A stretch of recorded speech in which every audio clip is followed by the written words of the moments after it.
Hola, buenas tardes. ¿Se escucha bien? Sí, profe. Genial, gracias. Tenemos que empezar a ver nefro. Así que permítanme un segundito que les voy a compartir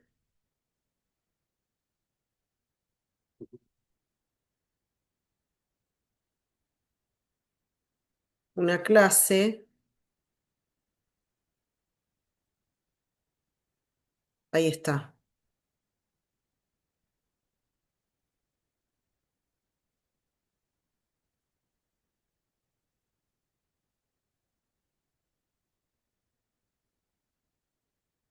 Bueno. Em, Para empezar a ver algunas cosas, yo sé que ustedes ya tuvieron el seminario de riñón y vías urinarias, pero vamos a repasar un par de conceptos importantes que quiero que les queden fijos, ¿sí? Y vamos a enganchar con lo que sigue, que es nefrona y funciones de la nefrona, ¿sí? La segunda parte, que es nefrona y funciones de la nefrona, es lo que yo les voy a dar el jueves a las 5 de la tarde en el seminario virtual, ¿sí? Ese es un teórico.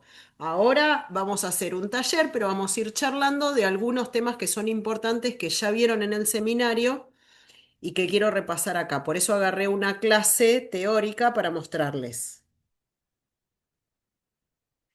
Bueno, vieron que acá, esto es un concepto importante, los riñones están ubicados en el retroperitoneo. El retroperitoneo es una cavidad virtual que está ubicada detrás del abdomen, es decir, ¿es lo mismo la cavidad abdominal que el retroperitoneo? No. ¿Por qué? Porque los órganos abdominales, acuérdense que están recubiertos por peritoneo visceral, que va hacia la pared, y al adherirse a la pared, el mismo peritoneo adquiere el nombre de peritoneo parietal, o sea que es el peritoneo parietal y el visceral, y todo el peritoneo parietal recubre la pared del abdomen, que sería la pared abdominal por dentro, pero hacia atrás el peritoneo cubre los órganos y además me divide lo que es el abdomen hacia adelante y atrás el retroperitoneo, ¿sí? O sea que hacia atrás,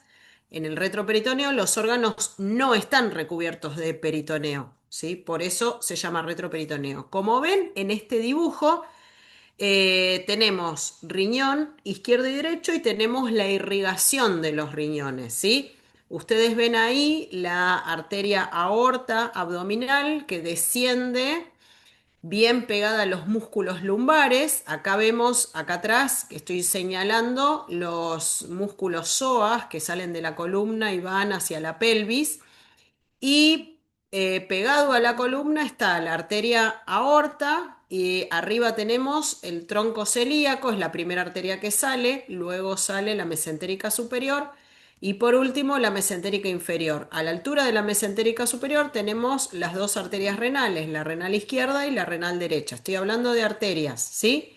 Ahora vamos a hablar de irrigación venosa. Las venas se llaman venas renales, vena renal izquierda, vena renal derecha y como ven, desaguan en la vena cava inferior, ¿sí? Recuerden que los órganos abdominales, para llegar a desaguar todo el sistema venoso en la cava inferior, que es la que va a terminar en el corazón, primero van a pasar, van a llevar su sangre por las venas que salen de los órganos, la vena gástrica, la vena esplénica, la mesentérica superior, la mesentérica inferior, el tronco espleno mesentérico, todas esas, y tienen que saber cuáles son, van a terminar en la vena porta. La vena porta va hacia el hígado, los hace pasar por el hígado. ¿Por qué? Porque todos los órganos abdominales necesitan desaguar primero su sangre venosa, hacerla pasar por el hígado gracias al sistema porta, o sea, la vena porta hepática, porque el hígado cumple un montón de funciones metabólicas con esa sangre que tiene nutrientes recién absorbidos y un montón de cosas que va a utilizar el hígado, que es metabólicamente muy activo, ¿sí? Luego la sangre sale del hígado por las venas hepáticas o venas suprahepáticas, que son tres, que salen por arriba y van a terminar ahí sí en la cava inferior. Es decir, toda la sangre del corazón para abajo vuelve por la cava inferior, pero la del retroperitoneo y la de la pelvis, que es otra cavidad fuera del peritoneo, y obviamente lo que está más abajo, que serían miembros inferiores, toda esa sangre, miembros inferiores, pelvis y retroperitoneo, va directamente a desaguar en la cava inferior. En cambio, la sangre que proviene de los órganos abdominales va a pasar primero por el sistema porta hepático. Tienen que saber las ramas, ramitas, todos, y saber cuáles son las venas tributarias del sistema porta, ¿sí? Bueno, seguimos. Acá en el dibujo este se ve muy chiquitito las glándulas suprarrenales, ¿sí? ¿Ven estas triangulares amarillitas que parece grasa, pero no son, es glándula? Son las glándulas suprarrenales. Suprarrenal derecha, suprarrenal izquierda, están apoyaditas sobre los riñones, ¿sí?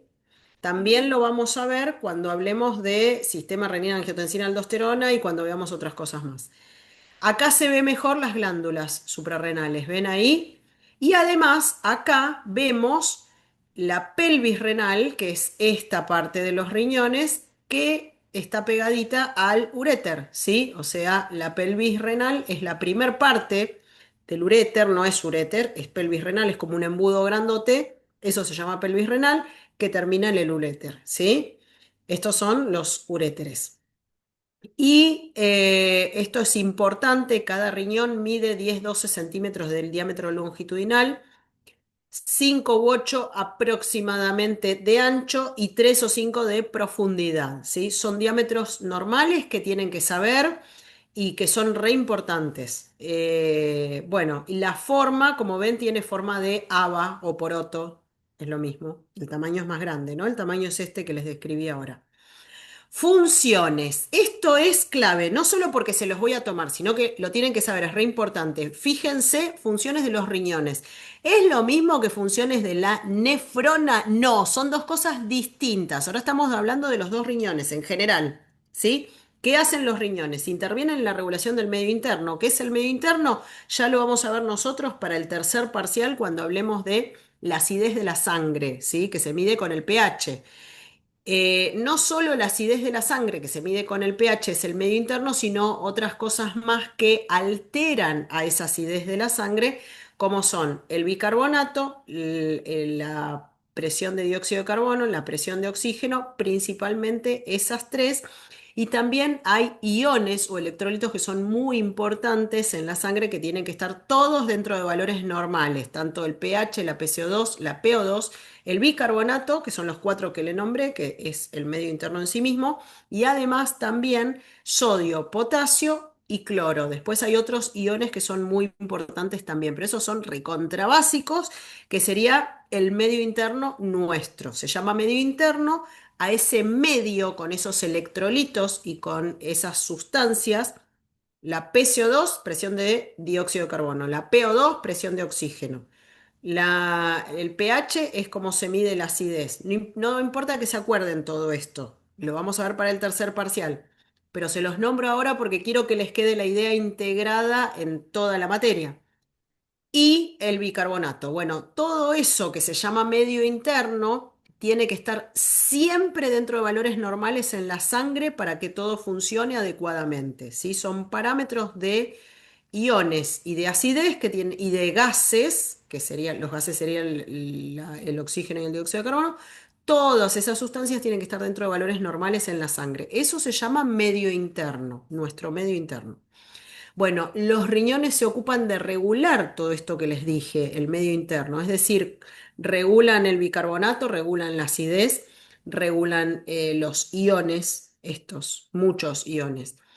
Eh, entonces, regulan el medio interno. Acá dice específicamente excretando el exceso de agua y toxinas del medio interno en forma de orina, ¿sí?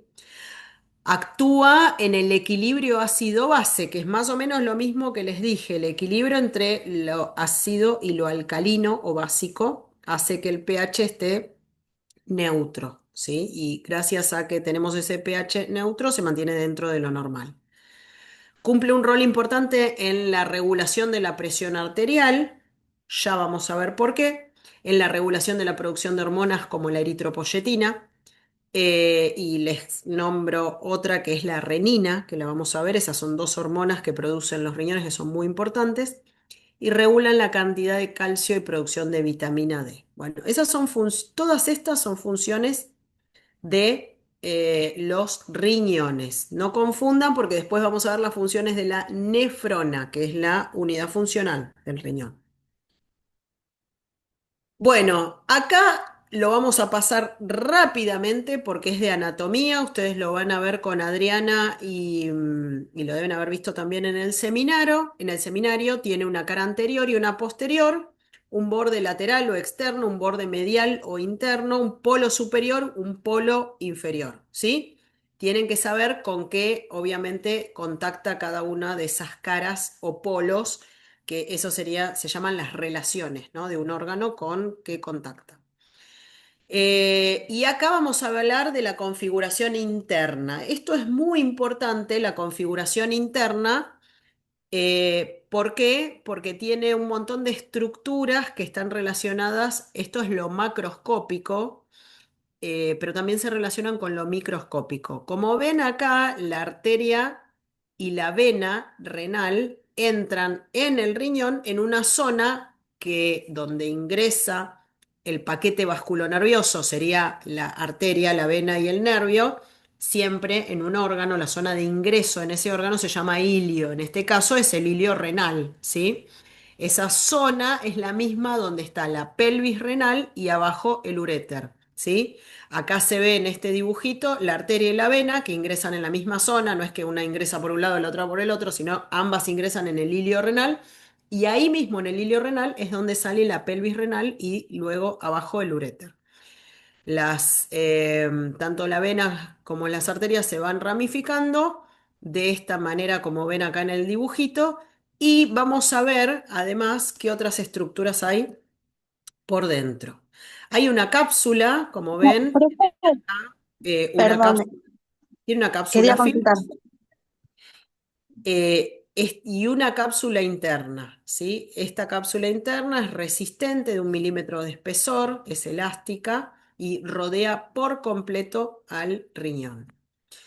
Es una cápsula, recuerden, no es peritoneo, ¿sí? Bueno, acá este dibujito es re importante porque tiene estructuras como, ven acá estas como pétalos de hoja que son medios triangulares y si los miran más de cerca tienen como rayitas paralelas, que vamos a ver que después qué estructuras son.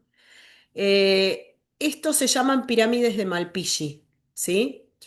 En el medio me quedan lo que se llaman las columnas de Wertheim o Wertheim, ¿sí? Que son estas liñitas que dividen las pirámides de Malpighi. Luego de las pirámides vienen acá abajo lo que se llaman papilas renales, que es la zona donde termina este triangulito, y estas papilas terminan en los cálices, que son como embudos pequeños. Estos embudos pequeños se llaman cálices menores, que desembocan en embudos más grandes, que se llaman cálices mayores. ¿Sí? Entonces, repasando, tenemos las pirámides de Malpighi, en el medio las columnas de Wertheim, las papilas renales, los cálices menores y los cálices mayores. Y por último, los cálices mayores, ahí ya desembocan en esta estructura que dijimos que se llama pelvis renal. ¿Sí? Bueno, esto sería la estructura interna o la configuración interna del riñón, pero además tenemos que dividir la configuración interna en dos zonas imaginarias. Toda esta zona acá donde están las pirámides y las columnas de Bertheim se llama corteza renal. Y más profundo donde están las papilas y los cálices, toda esta zona se llama médula renal. ¿Qué quiere decir médula? Centro, ¿sí? Médula renal quiere decir centro del riñón. Entonces, si bien no hay una división anatómica, sí podemos dividir en forma imaginaria toda esta zona donde están las pirámides y las columnas, las pirámides de Malpighi y las columnas de Bertheim, que es corteza, y luego donde están las papilas y cálices menores y mayores, que se llama médula renal. ¿Sí? Esas son las dos zonas. que podemos dividir estas estructuras. Bueno. Esto que les conté recién es muy importante y otra cosa muy importante que tienen que saber es que en la corteza de los riñones es donde están ubicadas las nefronas. Las nefronas es la unidad funcional de los riñones. Tenemos aproximadamente 500.000 nefronas cuando nacemos y a partir de los 45 años en adelante se van muriendo, se van perdiendo, se van atrofiando muy de a poquito. No es que se pierde una gran cantidad, pero desde los 40 en adelante hacia la ancianidad se van muriendo, se van perdiendo algunas y esto es lo normal del envejecimiento, ¿sí? O sea, nacemos con 500.000 nefronas entre los dos riñones y se van perdiendo hacia la ancianidad después de los 40 años. Es lo normal. Obviamente Profe, que personas que... ¿me preguntaron algo? sí, profe, le quería hacer una consulta, hola. Sí, Porque hola. en el libro, por ejemplo, de Guyton dice que hay entre 800.000 y 1.000.000 de nefronas. Después el profesor de taller nos dijo que había 2.000.000, entre 1.000.000 y 2.000.000. Y si está la opción que preguntan el parcial, ¿qué opción ponemos? No, eso no les Porque voy a preguntar, tranquilos, porque es muy variable, depende mucho del tamaño corporal y el tamaño de los riñones de cada uno. Así que bueno, no, gracias. de nada. Bueno, les decía, Profe, perdón. ¿sí? Entonces, la aproximación que dio es en referencia a cuando los bebés nacen, ¿no? Sí, Ok. exactamente, exacto. Después la variación de la cantidad de nefronas va a depender del tamaño de los riñones cuando uno crezca. Exactamente, exactamente. Hay riñones Genial. que llegan a ser, no sé, los míos tienen un tamaño, los de una persona más grande son un poquito más grandes. Es muy variable la cantidad. Esto es Ok. aproximada, aproximado. Otra consulta. Sí. Con referencia a los diámetros de los riñones que usted dio, ¿son en los valores que se van a mantener cuando son chiquitos o a lo largo de la vida tienen que estar dentro de ese tamaño? No, vieron que vuelvo a la diapositiva porque dice dos valores por diámetro. Miren. Sí, cada riñón que medía entre 10 a 12 de alto Claro, y entre dice 8 de 10 a a 5. 12, de 5 a 8, de 3 a 5. Bueno, si dice de 10 a 12, ¿lo normal es 10 o es 12? Bueno, depende del tamaño de la persona, Depende del tamaño. obviamente. Pero yo les diría, para que tengan una idea, en el adulto, en un adulto de 70 kilos, 10 por 5 por 3 de profundidad, más o menos. Hasta 12 por 8 por 5 puede llegar en personas más grandotas, ¿sí? Eh, Eso serían más o menos los diámetros en un adulto. Genial, muchas gracias. Dijo 10 por 5 por 3. Exacto. Ok, 10 de gracias. largo por 5 de ancho por 3 de profundidad. ¿Sí? Bueno, ahí vuelvo a donde estaba recién. Acá. Les quería decir algo más. De las nefronas, estaba diciendo. La nefrona es una estructura microscópica, es decir, en este dibujo que les estoy mostrando acá, en esta diapositiva, ¿vemos las nefronas? No, no las vemos porque son microscópicas, o sea, yo tendría que tener un pedacito de, supongamos, una biopsia renal o una necropsia, que primero lo preparé, vieron que los preparados histológicos llevan una preparación, se tiñen, se cortan, se fijan, bueno, toda una preparación que lleva unos cuantos días y después recién cuando está listo el preparado se puede mirar en el microscopio. O sea que es una estructura microscópica que yo no la veo, ¿sí? Pero son muchos, miles en cada riñón. Sin embargo, sí es muy importante que sepan que todos esos miles de nefronas están ubicadas en la corteza de los riñones. Hay una estructura, después vamos a ver cómo está formada la nefrona y qué pedacito de la nefrona puede meterse en la médula, se mete en la médula, que es el asa de Henle, ¿sí? Se mete en la médula renal, pero el resto de la nefrona está ubicado siempre en la corteza. Entonces, esto es muy importante porque tiene que ver con algunas enfermedades y con algunas patologías y qué vamos a esperar ver en los riñones que no son normales y son patológicos, ¿sí?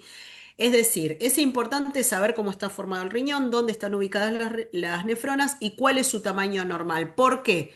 Porque, y acá les traigo un ejemplo que no se los voy a tomar, pero que es importante nombrarlo para entender cuál es la fisiopatología.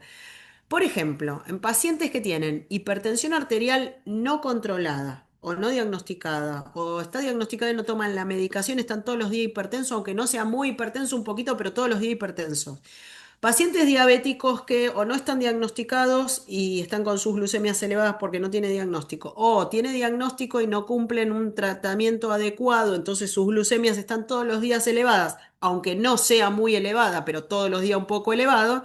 Cualquiera de esas dos cosas con mal tratamiento, hipertensión o diabetes maltratados, a largo plazo dan consecuencia en muchos órganos, por ejemplo en los riñones. Entonces, ¿qué pasa en los riñones? Hipertensos o diabéticos maltratados, con el paso de los meses y los años, van perdiendo funciones en las nefronas y con el paso de los años, más allá del daño en las nefronas, también terminan muriéndose esas nefronas que terminan siendo reemplazadas por tejido cicatrizal que por ahí ocupa el lugar, pero no cumple la función. Y cuando ya pasaron muchos años de enfermedad maltratada o incluso, aunque no sea diabetes o hipertensión, por ejemplo, lupus o enfermedades autoinmunes que pueden atacar a las nefronas, terminan muriéndose muchas nefronas. Cuando se murieron muchas nefronas y esas nefronas ya no funcionan y supongamos, en vez de tener, no sé, 800.000, 500.000, 1.000.000, para mi edad, yo tengo por ahí 100.000 nefronas. ¿Es lo mismo? No. Entonces, esas 100.000 nefronas que me quedan entre los dos riñones van a, primero, como están ubicadas en la corteza y se murieron un montón de miles de nefronas después de muchos años de daño en los riñones, la corteza se achica, y esto es re importante, recontra importante, pero porque un signo muy fácil de detectar y muy típico de insuficiencia renal crónica, que quiere decir no me alcanzan las nefronas, son insuficientes, y además esto es crónico, viene desde hace mucho, justamente lo vemos por una simple ecografía. Eso lo van a ver en habilidades ustedes, ¿sí?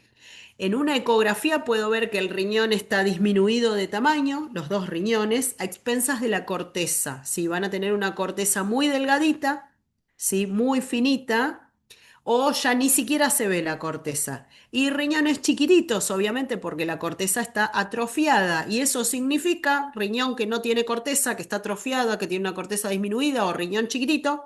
Cualquiera de esas cosas son equivalentes, significa insuficiente renal crónico, ¿sí? Que la cantidad de nefronas que tiene son muy pocas, ¿sí? Por lo tanto, la función de los riñones va a ser insuficiente, pero además me habla de la cronicidad. ¿Esto es agudo? ¿Le pasó ahora a este paciente? No, viene desde hace mucho este daño y llegó hasta este punto en el cual, obviamente al punto que haya llegado, sea mucho o poco lo que sea, es irreversible, ¿sí? Entonces, por eso es tan importante conocer la configuración externa e interna, saber dónde están ubicados las nefronas y qué implicancia tiene esto, ¿sí? Bueno, ahí avanzo. Esto es una pieza anatómica de un riñón en el cual se ven bien acá las pirámides del Malpighi, las columnas de Wertheim, estas zonas que son las papilas, los cálices menores y los cálices mayores, que terminan acá en lo que sería la zona de la pelvis renal. ¿Sí? Esta zona es la pelvis renal y este es el uréter. Esto es la arteria renal, ¿sí? Que comienza a dividirse. Bueno, em, entonces, acá es lo mismo que ya les expliqué.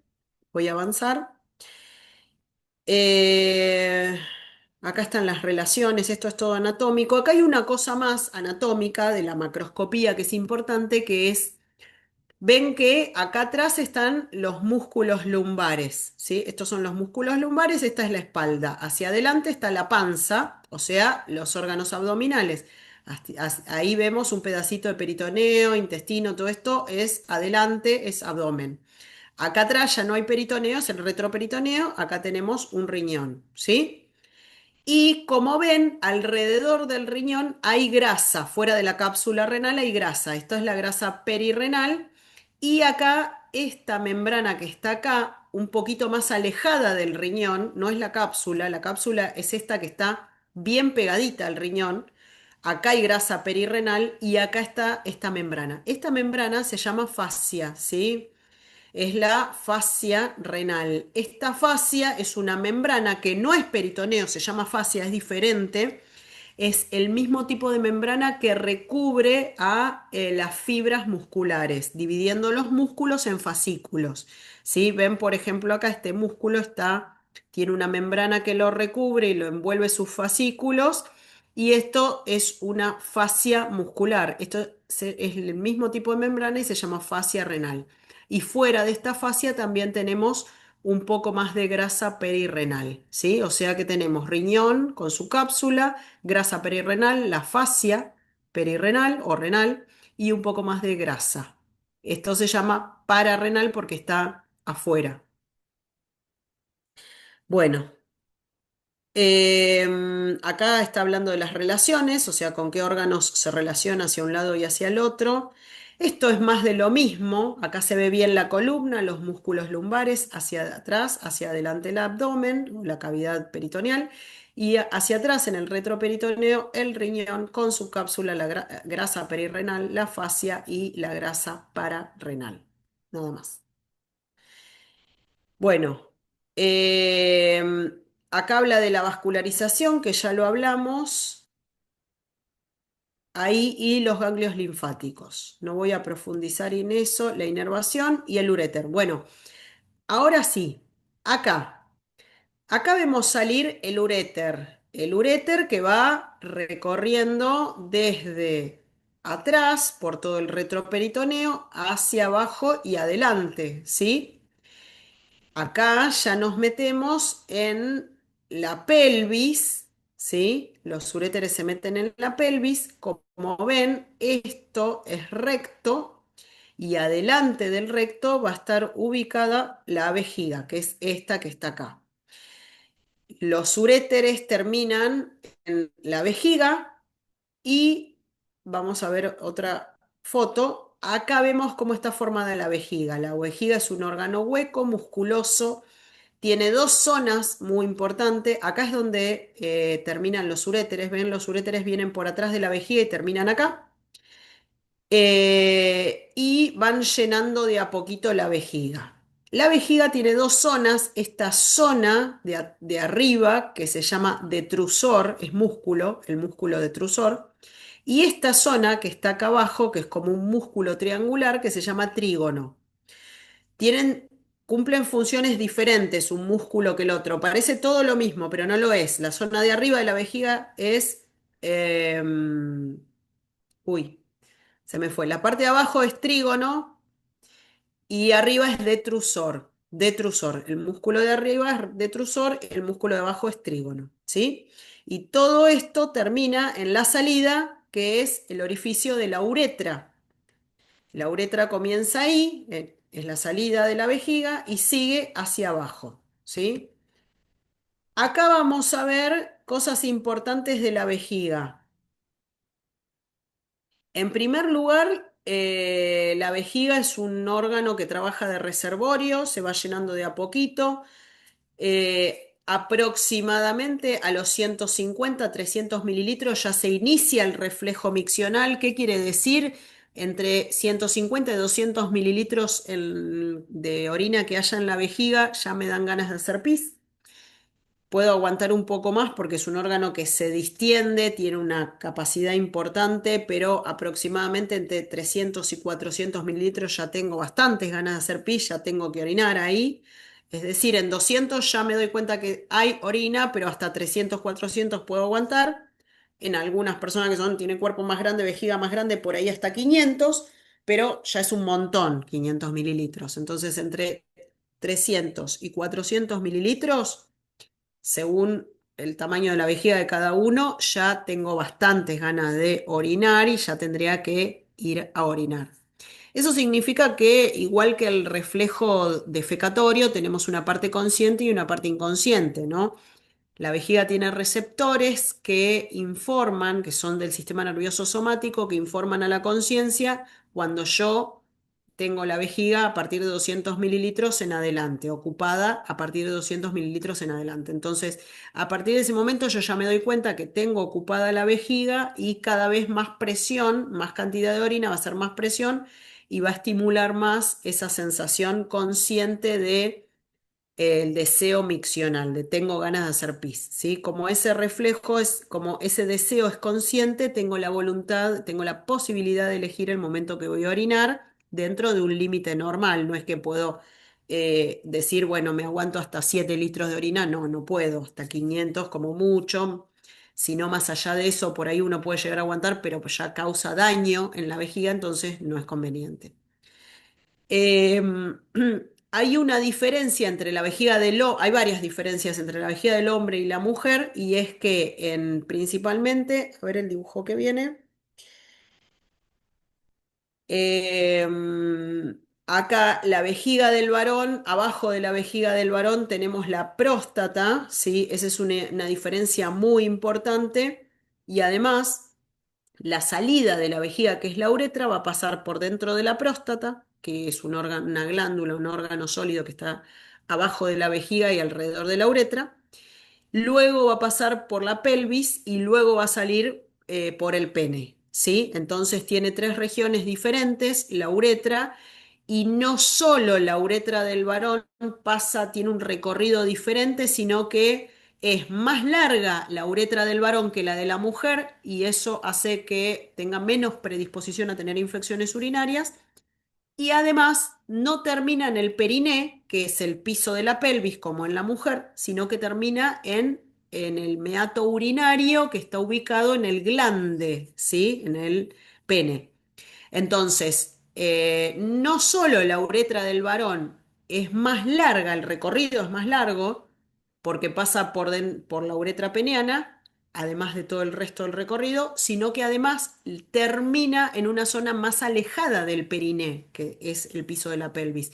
Y esos dos factores hacen que tenga menos contacto o menos posibilidades de tener infecciones urinarias, que es mucho más común en la mujer por una cuestión anatómica, y ahí lo vamos a ver. Ven que tenemos acá la vejiga, acá la próstata, y la uretra sale, pasa por la próstata, se mete en la pelvis y luego en el pene, en el cuerpo cavernoso del pene, terminando en el glande. Entonces, no termina acá abajo en el piso, en el periné, ¿sí? Sino que termina más lejos y además tiene un recorrido más largo que en la mujer. Sí, tenemos un condicionante muy importante que puede causar patología, que es la próstata en el varón. Este órgano, que es la próstata en el varón, luego de los 40 años puede empezar a aumentar de tamaño y generar, si aumenta mucho y comprime la uretra, generar obstrucción parcial con algunos síntomas al orinar que se llaman síntomas de prostatismo. ¿Por qué? Porque la próstata está agrandada y comprimiendo, irritando la uretra y generando algunos síntomas. ¿Qué síntomas? Por ejemplo, que el chorro salga débil o salga torcido o salga doble, o que haya un goteo de orina fuera del momento de la micción. Cualquiera de esos síntomas son síntomas de prostatismo, o sea, de próstata que está agrandada y que está comprimiendo parcialmente. En algunos casos puede haber síntomas más importantes, como por ejemplo que ese varón tenga que hacer fuerza con la panza, hacer valsalva para iniciar la micción, porque tiene que vencer esa compresión parcial que provoca una próstata que está agrandada, ¿sí? Y en algunos casos muy extremos, la próstata crece tanto que esos pacientes que por ahí ya vienen teniendo síntomas y no consultan y no hacen tratamiento, terminan teniendo una compresión total de la uretra y genera retención aguda de orina en la vejiga que no puede salir, y que se llama retención aguda de orina o globo vesical, Y además no solo repercute en la vejiga, sino también en los riñones porque comienza a no poder descender bien la orina de los uréteres porque la vejiga está llena y comienzan a dilatarse la pelvis renal, los cálices y eso se llama hidronefrosis.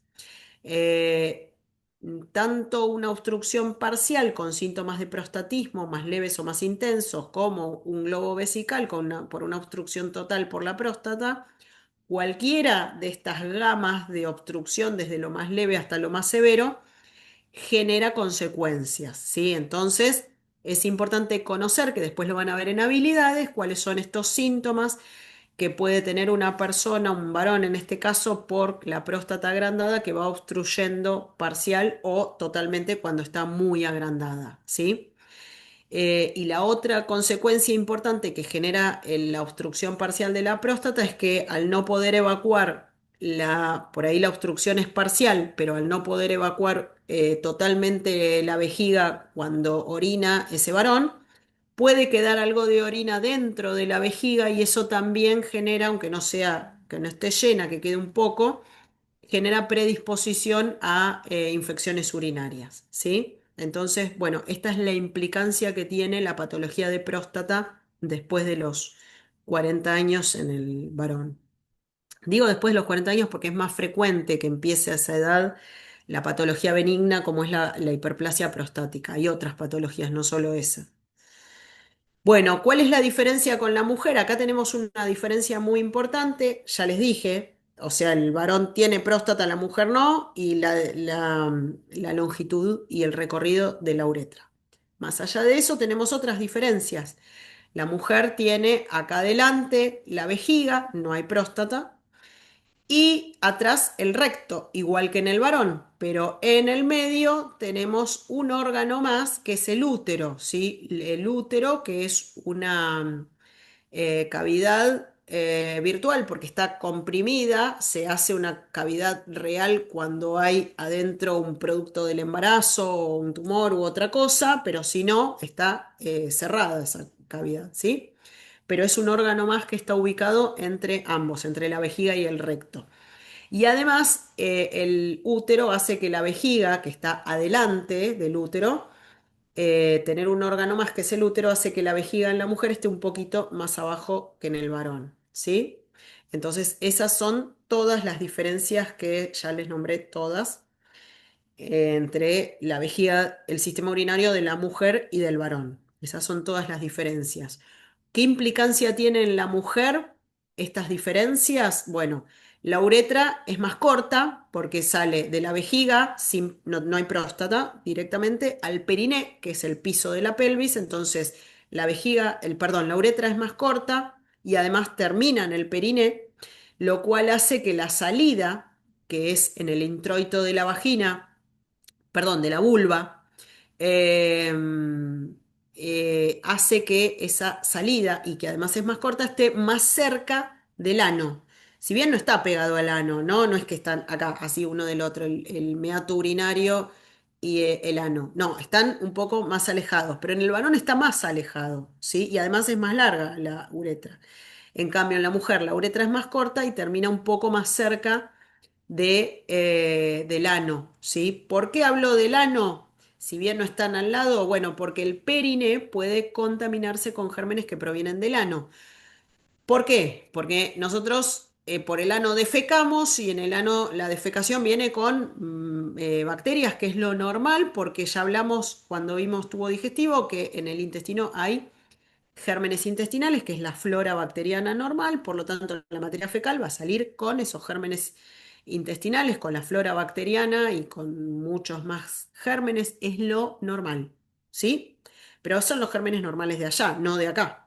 Entonces, ¿qué sucede? Bueno, acá una cosa que hay que tener en cuenta en las mujeres, en las nenas, cuando de chiquitas aprenden a hacer caca, a limpiarse la cola solas, es la higiene tiene que ser siempre en la mujer de adelante hacia atrás, ¿sí? ¿Por qué? Porque si lo hacemos de atrás hacia adelante, arrastramos gérmenes del ano o de la zona perianal, gérmenes que son normales del intestino, hacia la vulva y principalmente la salida de la uretra, ¿sí? El meato urinario. es re importante porque más allá de que la vulva se puede irritar, no infectar, pero irritar sí, el meato urinario está ahí nomás y sí pueden ascender los gérmenes por el meato urinario y causar infecciones urinarias. Por eso es que en la mujer hasta 2 infecciones urinarias por año se considerarían dentro de lo normal. Cuando es más de esa cantidad, de 3 en adelante, hay que estudiarlo, persona esté informada sobre los hábitos higiénicos adecuados para no tener infecciones. Quiero decir que la higiene tiene que ser siempre hacia atrás, de adelante hacia atrás y no al revés. Más allá de eso, si las infecciones urinarias son más frecuentes, vamos a tener que estudiar la causa, que muchas veces tiene que ver con otras cosas. Gérmenes que no son del ano, que no son comunes, malformaciones congénitas de la vía urinaria, otras enfermedades que predisponen y que no tienen que ver con el mal hábito de higiene, sino con enfermedades, ¿sí? Bueno, acá vemos un esquema que es de perfil, lo que sería la mujer. Acá vemos atrás el recto, en el medio el útero, ¿ven? Y la vagina. Este es el útero y esta es la vagina. Y acá delante de todo la vejiga con su uretra. Bueno, vascularización, esto lo voy a... acá ya terminó. Bueno, denme un segundo. De esto díganme si tienen alguna duda. Que quiero cerrar esta clase, abrir otra, que quiero mostrarles una cosa. ¿Alguna duda de esto? Bueno,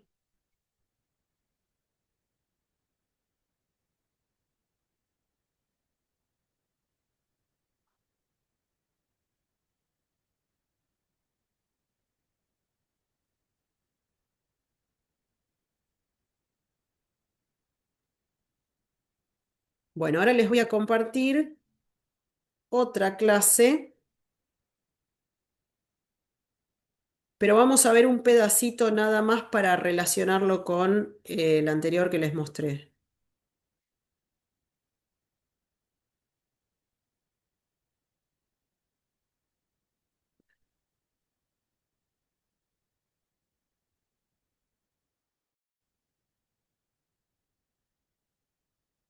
Ay, Dios.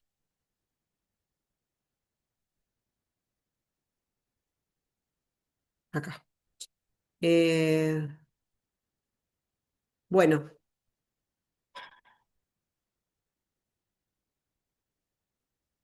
ahí está. Acá. Les quería mostrar cómo es la nefrona. ¿Ven lo que les estoy compartiendo ahora? ¿Ven la nefrona? Sí, profe. Bien, bien, gracias. Bueno, eh, la nefrona, que recuerden que tenemos 500.000, 800.000, miles entre los dos riñones, están formadas, cada una de ellas, es la unidad funcional del riñón, son estructuras microscópicas y están formadas por todas estas partes. Acá, empezamos acá, tiene una arteriola, arteria pequeñita, cada una le lleva una ramita muy pequeñita de una arteria que se llama, es tan pequeñita que se llama arteriola. Tiene una arteriola aferente, es esta que llega. Esa arteriola se enrolla sobre sí misma formando un ovillo que se llama glomérulo renal y luego sale la misma arteria que entró, se enrolla, forma este ovillo que se llama glomérulo y sale, ¿sí? Es la misma arteria.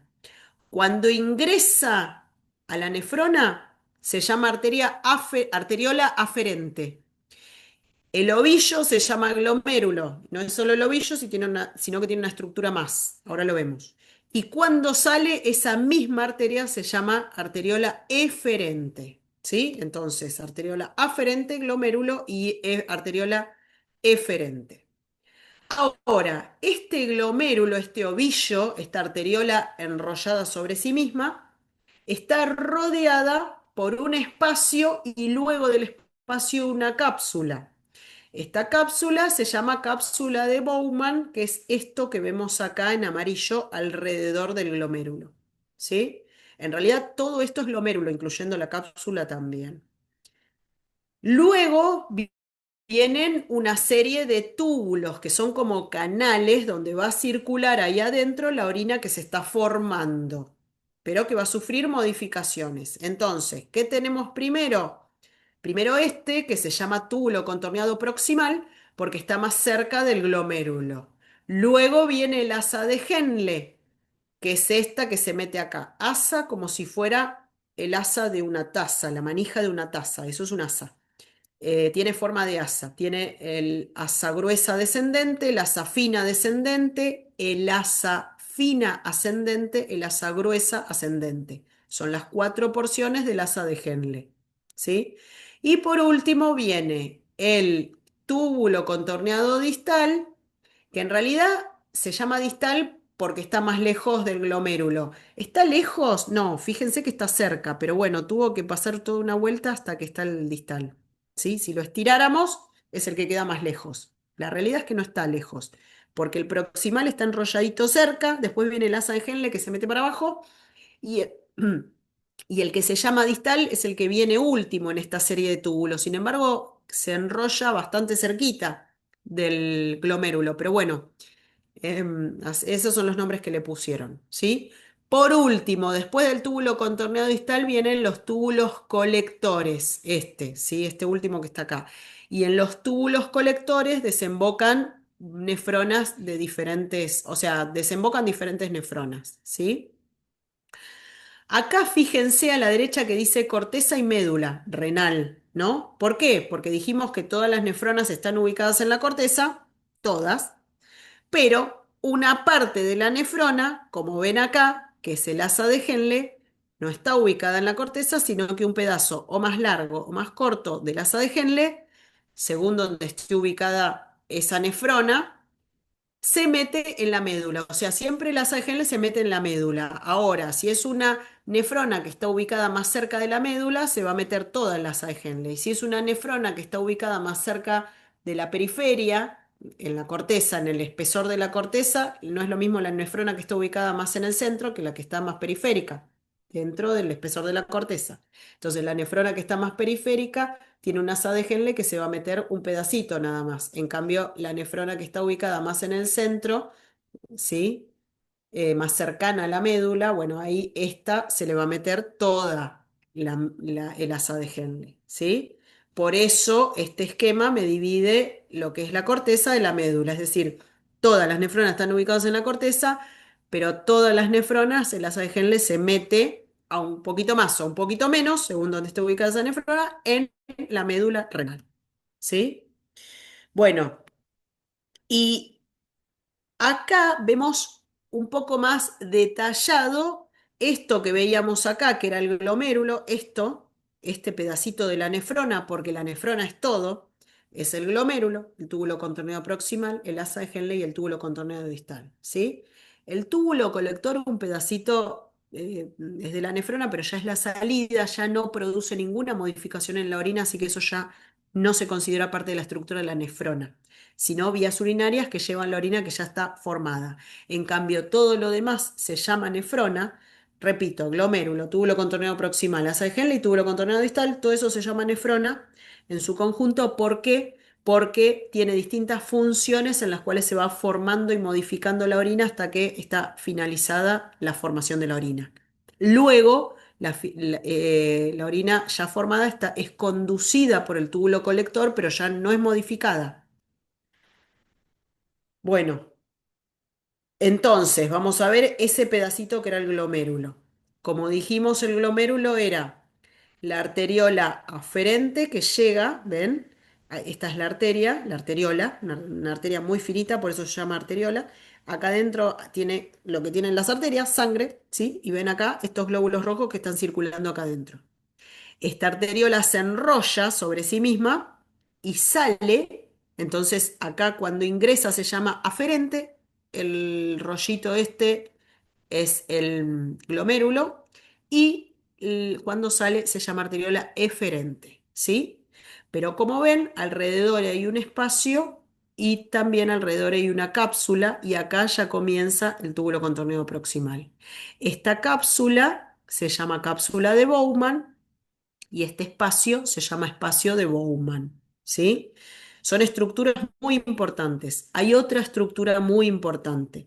Fíjense que entre este ovillo que formó la arteriola y la cápsula que tenemos en el medio del espacio, ¿sí? O sea, sobre el ovillo hay una membrana refinita, microscópica, que está formada por tres capas, que se llama membrana glomerular. Lo tienen que saber como el Padre Nuestro, se los voy a preguntar, se los voy a tomar de pe a pa, de pa a pe, como sea, se los voy a tomar. Entonces, repito, el glomérulo es toda esta estructura, arteriola aferente, ovillo, estructura arteriola eferente. Arriba de este ovillo tenemos una capa de células, son tres capas en realidad, que forman lo que se llama membrana glomerular. Y esta membrana glomerular, y vamos a ver sus características la clase que viene, son las que hacen que se filtre y vamos a ver qué cosas se filtra y qué cosas no gracias a esta membrana. Luego viene el espacio de Bowman y luego viene la cápsula de Bowman, ¿sí? Repito, el ovillo arriba tiene la membrana glomerular con tres capas y esta membrana glomerular es la que produce el filtrado. Luego viene el espacio de Bowman y luego viene la capa de Bowman o la cápsula de Bowman. ¿Quedó claro eso o tienen alguna duda?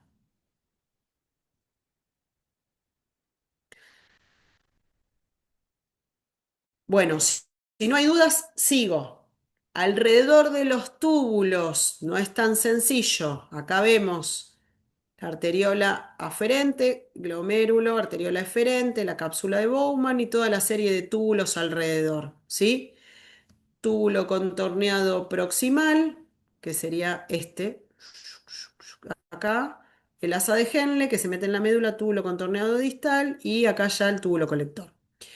Pero como ven en este dibujito que está muy bien, alrededor de los túbulos vemos arterias, ¿sí? Vemos arterias. ¿Por qué? Es re importante que sepan que hay arterias alrededor, no solamente porque el túbulo tiene células vivas, tiene que estar irrigado, sino porque además estas arterias no solo le llevan sangre con nutrientes y oxigenación a las células de los túbulos, sino que además esto que se llama vasa recta o vasos peritubulares, ¿sí? Estos vasos sanguíneos, tienen un vínculo muy cercano, están paralelos, circulan justo pegadito al lado de los túbulos y siguen su recorrido, porque los túbulos tienen funciones diferentes al glomérulo, que son parte de la nefrona, y tienen relación con justamente esas arterias porque tienen que reabsorber nutrientes desde esa orina que se está formando dentro del túbulo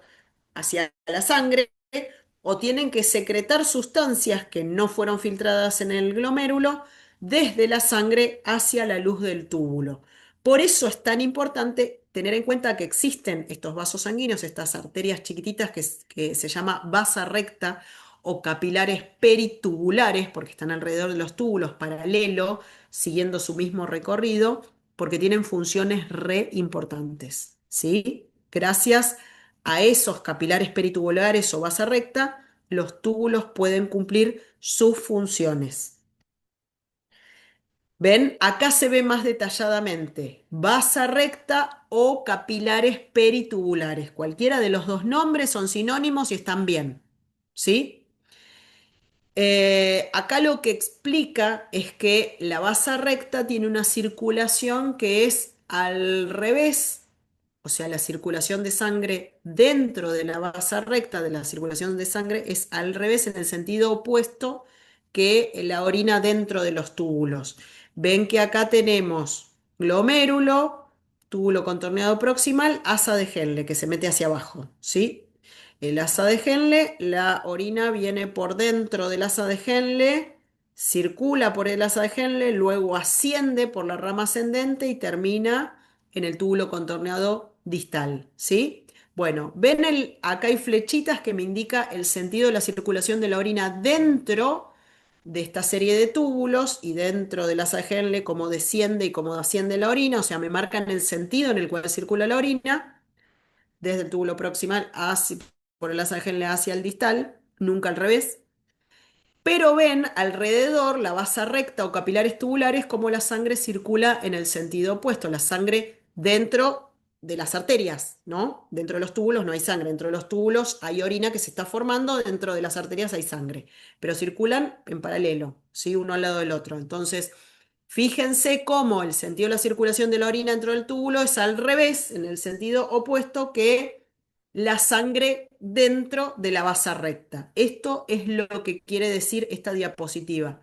Esto es re importante y se llama mecanismo de contracorriente, porque hay una corriente de orina hacia un lado y una corriente de sangre hacia el lado opuesto. Esto se los dejo acá picando porque no puedo meterme ahora en tan profundo, lo vamos a ver en otra clase más adelante, cuando hablemos de las funciones de los túbulos. Pero es el motivo por el cual este sistema de contracorriente o circulación de contracorriente es el mecanismo por el cual los túbulos cumplen algunas de sus funciones. ¿Sí? Se los dejo ahí, nada más. Después lo retomamos esto. Y bueno, les voy a dar una introducción de lo que es funciones de la nefrona y acá ya terminamos la clase de hoy. Entonces, ya habiendo visto lo que es la estructura de la nefrona, todas sus partes, vamos a ver las funciones de la nefrona. Y acá les recuerdo, no es lo mismo las funciones de la nefrona, que es la unidad funcional, es microscópica, que las funciones de los riñones. Recuerden, ¿sí? Una cosa es las funciones de los riñones en conjunto, que las funciones de cada una de las nefronas, ¿sí? Funciones de las nefronas son tres y son en este orden y en esta ubicación. Primero, filtración o filtrado, y esto se produce en el glomérulo. Luego, reabsorción en los túbulos, principalmente túbulo contorneado proximal y asa de Henle. Y por último, secreción o excreción, cualquiera de los dos nombres está bien, que se produce también en los túbulos, principalmente en el túbulo contorneado distal. ¿Sí? Es re importante que sepan esto hasta acá. Hasta acá y por hoy ya terminamos. En el seminario voy a retomar desde acá, voy a repasar un poquito de la estructura de la nefrona, todo lo que les conté recién, y vamos a hablar más profundamente de las funciones, principalmente de la primera, que es el glomérulo, y la otra clase vamos a hablar de las funciones de los túbulos. Bueno, díganme hasta acá si tienen dudas, si entendieron. Profe, en el taller habla sobre las presiones, la presión hidrostática capilar glomerular, todo eso sería para la Sí. próxima clase. No, bueno, es para esta semana, pero se los voy a explicar mejor porque tiene que ver con esta clase, con el seminario que les voy a dar el jueves.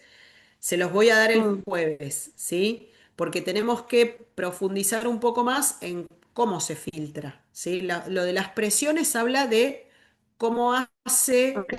el glomérulo para filtrar. Depende de varias cosas. Depende de las características de la membrana glomerular y depende de las presiones de filtrado. Entonces lo vamos a ver el jueves en el seminario eso. Y si quieren, lo volvemos a repasar. Pero bueno, es algo más de filtrado. Vamos a hablar todo de filtrado, principalmente en el seminario. Lo vamos a ver, quédate tranquila.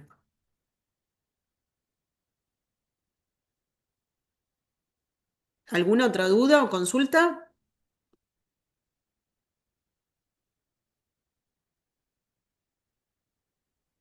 Bueno. Bueno, si no tienen más dudas, terminamos acá.